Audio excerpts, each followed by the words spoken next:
Our Old Testament reading this morning comes from Exodus chapter 16. The whole congregation of the Israelites complained against Moses and Aaron in the wilderness. The Israelites said to them, "If only we had died by the hand of the Lord in the land of Egypt, when we sat by the flesh pots and ate our fill of bread. For you have brought us out into this wilderness to kill this whole assembly with hunger."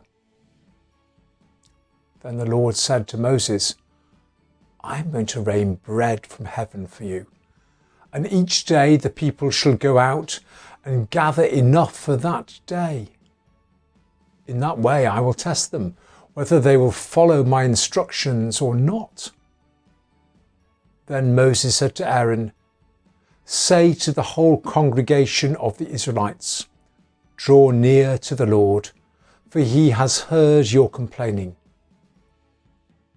And as Aaron spoke to the whole congregation of the Israelites, they looked towards the wilderness, and the glory of the Lord appeared in a cloud. The Lord spoke to Moses and said, "I have heard the complaining of the Israelites. Say to them, at twilight you shall eat meat, and in the morning you shall have your fill of bread. Then you shall know that I am the Lord your God." In the evening, quails came up and covered the enemy, and in the morning there was a layer of dew around the camp.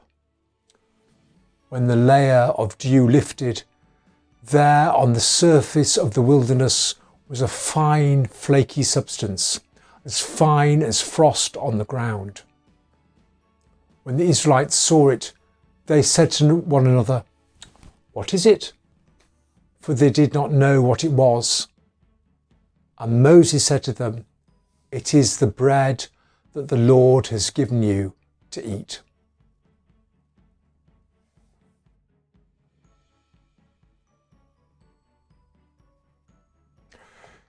In early lockdown, lots of people started to make sourdough bread.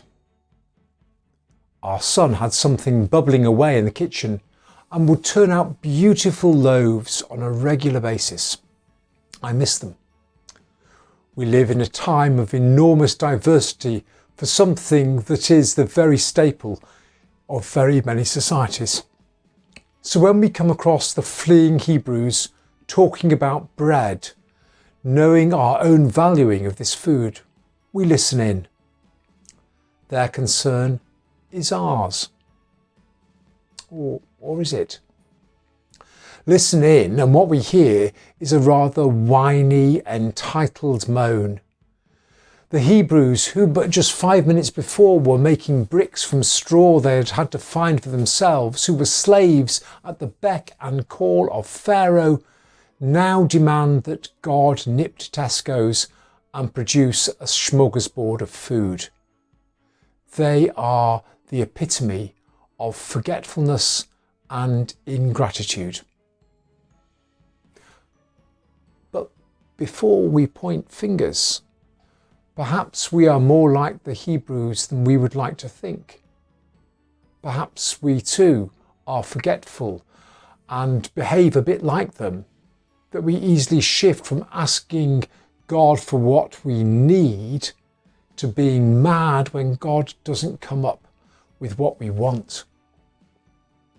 And maybe that countercultural journey from need to want is at the heart of this story. Open any paper or turn on the TV and we're bombarded by adverts offering us a life made so much better if we own their product. Advertising on social media is even more finely honed, calibrated to know our desires even before we do, so it seems. The Hebrews wanted sourdough or possibly pumpernickel or at least some freshly baked baguette.